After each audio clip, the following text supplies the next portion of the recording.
Now let me ask you this. Is there anything in your life that you're willing to be fully committed to for the rest of your life?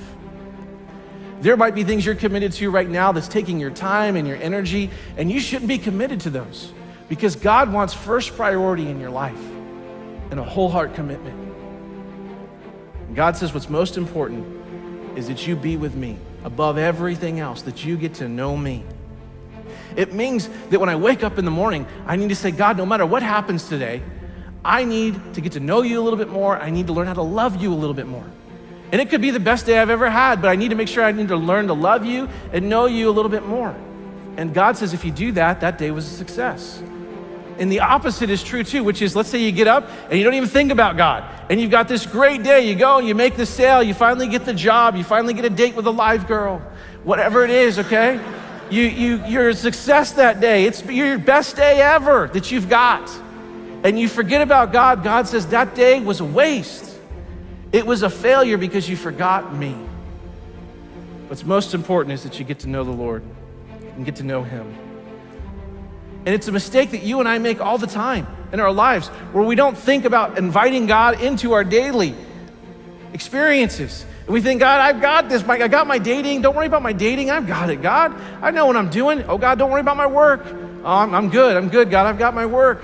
Don't worry about my dreams, God. Oh, don't touch my dreams. Don't worry about them. I've got them.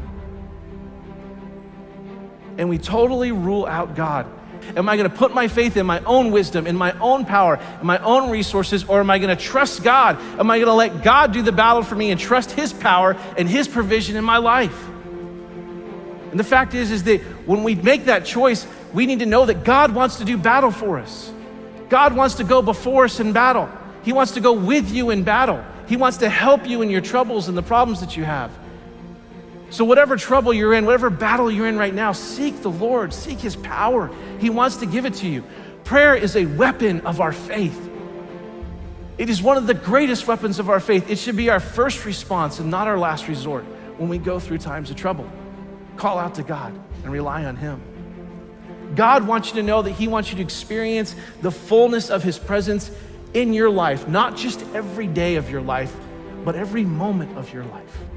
You can experience his presence if you want it. You can tap into it, and that's the promise he gives us. He promises his presence in our lives when we seek after him. You may go through deep waters. You will go through deep waters in your life, but you will not drown. You will go through storms in life, and God will get you through those storms.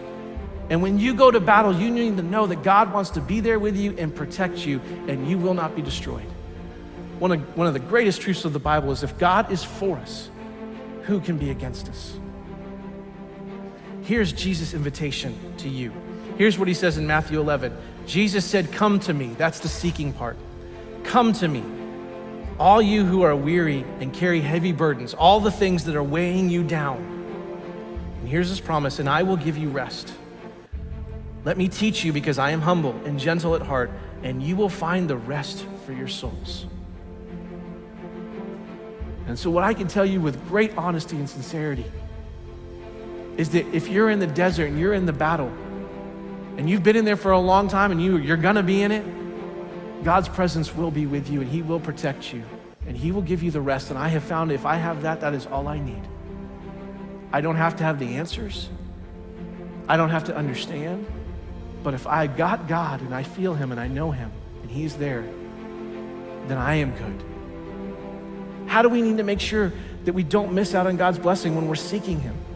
Well, there's a familiar verse that gives us great direction. It's Proverbs 3, 5, and 6. It says this, trust in the Lord with all your heart and lean not on your own understanding. And in all your ways acknowledge him, and he will direct your paths. This word trust means to trust him not just in the convenient ways, not just in the easy ways, not even just in the spiritual ways, but trust him in all of the ways that we have in our lives, in the big and the small. Trust him on the roads of life that you've been on before, and trust him on the roads you've never been on, and those paths you've never taken, and those safari crazy roads where there is no path, that you're out there in the middle of the wilderness on your own. Trust him. And this word acknowledge in here, this word acknowledge means a deep, intimate, penetrating relationship where you know a person in the deepest and fullest sense. That's the kind of relationship God wants to have with you and with me. So our life goal needs to be this, that we need to seek God in every area of our life when we don't know what to do. And we need to seek God when we do know what to do. We need to seek him in the big things, in the small things. We need to invite him into the conversations. We need to invite him into daily life, because yesterday's victories don't determine today's successes. And even when you think you know how to answer the problem that you're in, you still need to go to God. You still need to trust him, because the greatest faith of yesterday will not give us the confidence of today unless we stay connected to God, because he wants to bless our lives. God wants to have his best for your life. He wants to have his hand on your life. He wants to give you the protection and his presence and rest and hope and all the things that he wants to do for you. He wants that. 2 Chronicles 16:9 says, the eyes of the Lord search the whole earth. They search the whole earth in order to strengthen those whose hearts that are fully committed to him. This verse says that God is searching, he's looking, he's seeking the entire earth for somebody, for a people, for a person, for a church that's willing to be fully committed to him so that he can bless them and have his hand on them and give you and give me his best. He is seeking after you. God wants us to seek him, but he is seeking us. He is seeking us because he loves us and he wants to give you his best.